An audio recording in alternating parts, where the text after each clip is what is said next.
It's 11 o'clock at night, April 14th, 1912. A 25-year-old radio operator named Jack Phillips is sitting in a cramped room on the most famous ship in the world, exhausted, buried in a backlog of passenger telegrams. A message cuts into his headphones, so loud it hurts, because the ship sending it is that close. It's the Californian. We are stopped and surrounded by ice. Phillips fires back, in Morse code, 5 words. Shut up, I'm working Cape Race. The operator on the Californian shrugs, switches off his set, and goes to sleep. 40 minutes later, the Titanic hits an iceberg. That message Phillips silenced was the 6th ice warning the Titanic received that day. 6 warnings from 6 different ships, every single one describing ice directly in our path. Now this video is about why 6 warnings weren't enough, and about the invisible machinery that's inside ships, companies, and human minds that turns clear warnings into background noise. You know the ship. In April 1912, she was the largest moving object human beings had ever built. A floating city with a swimming pool, elevators, and a Turkish bath on her maiden voyage from Southampton to New York. Her hull was divided into 16 watertight compartments, and she could float with 4 of them flooded. And from that single engineering fact grew the phrase that would shape every decision on board: practically unsinkable. Notice what happened to that phrase in the public mind. The practically faded, but the unsinkable remained. That right there is a belief system. And a belief system is a filter that every incoming warning has to pass through. On the morning of April 14th, Captain Edward Smith, the most experienced captain in the White Star Fleet, on the final voyage before his retirement, canceled the scheduled lifeboat drill. The sea was calm, the sky was clear. The ship was making better time than anyone expected. And then, the warnings started arriving. Follow what happens to each one, because the Titanic's warnings didn't fail in one dramatic moment. They failed 6 different ways, through 6 different cracks in the system. 9 a.m., the Coronia reports bergs and field ice directly on the Titanic's route. This one actually works. It reaches Captain Smith. He acknowledges it. The ship does not slow down. 1:42 p.m. The Baltic warns of large quantities of field ice 250 miles ahead. Smith reads it, and then does something strange. He hands it to J. Bruce Ismay, the chairman of the White Star Line, who is strolling the deck talking to passengers. Ismay reads it and puts it in his pocket. It stays there for 5.5 hours. He shows it to a few passengers, almost like a souvenir. Stop on this image for a second, because it's the whole disaster in miniature. A safety warning became a social object. It moved out of the chain of command and into someone's pocket, not through malice, but because on an unsinkable ship, an ice warning is trivia. 1:45 p.m. The America reports 2 large icebergs. This message is technically a relay. It passes through the Titanic's radio room on its way to somewhere else, but it never reaches the bridge at all. 7:30 p.m. The Californian, same ship from the opening, reports 3 large bergs. This one is delivered to the bridge, but Captain Smith isn't there. He's at a dinner party in the first-class restaurant, hosted by the Widener family. There's no record he ever saw it. 9:40 p.m. The Masaba sends the most detailed and most urgent warning of the day. Heavy pack ice, a great number of large icebergs directly across the Titanic's course. Jack Phillips is now alone, drowning in the passenger telegram backlog. The wireless had broken down the day before, and he's catching up. The Masaba's warnings never leaves the radio room. It goes under a paperweight. And here's the detail that explains it. Phillips didn't work for the Titanic. He worked for the Marconi Company, Marconi operators made their money transmitting passengers personal messages. Greetings, gossip, dinner arrangements, all relayed to the shore station at Cape Race, at a price per word. Ice warnings didn't pay. Passenger telegrams did. Nobody designed that incentive to sink a ship, but incentives don't care what you intended.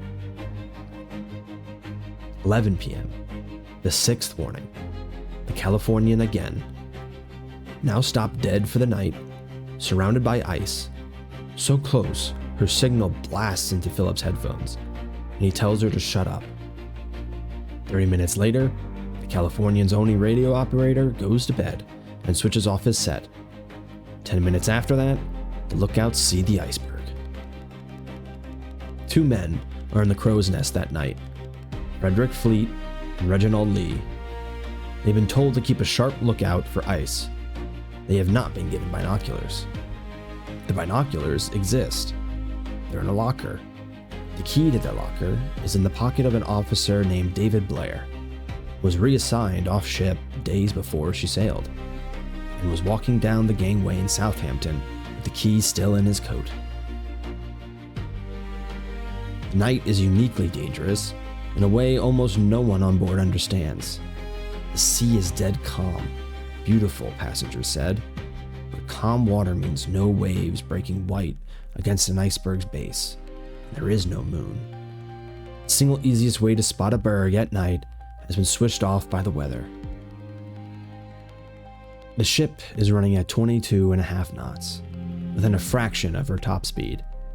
Not because anyone is reckless, but because the sky is clear, the ship is magnificent. 24 previous liners have crossed this route this month, and slowing down for ice you can't see on a ship that can't sink is simply not what anyone does. At 11:40 p.m., Frederick Fleet sees a black shape against black water, rings the bell 3 times, and telephones the bridge. Iceberg right ahead. First Officer William Murdoch has about 37 seconds. He orders the helm hard over, and the engine stopped. The ship begins to turn, and almost makes it. Almost. The iceberg scrapes down her starboard side for 10 seconds. Most passengers feel nothing. Some sleep through it entirely. The ship that could float with 4 compartments flooded has been opened along 6. 2 hours and 40 minutes later, she is gone.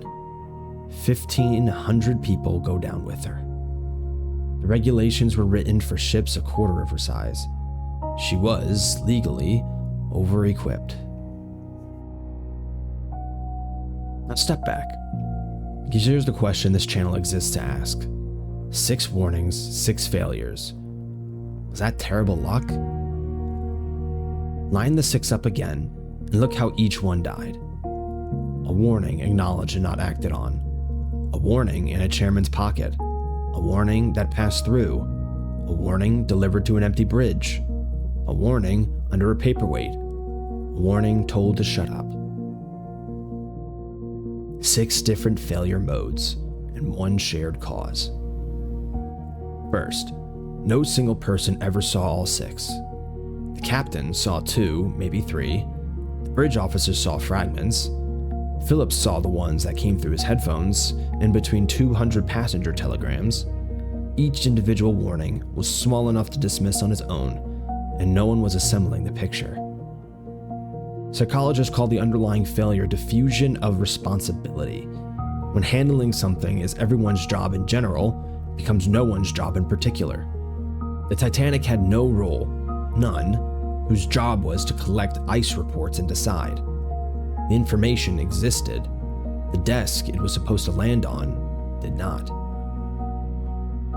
Second, the belief filter. Unsinkable wasn't a slogan on this ship. It was an ambient truth. The thing everyone knew, the way you know the floor will hold you. Under a belief like that, an ice warning isn't information about danger.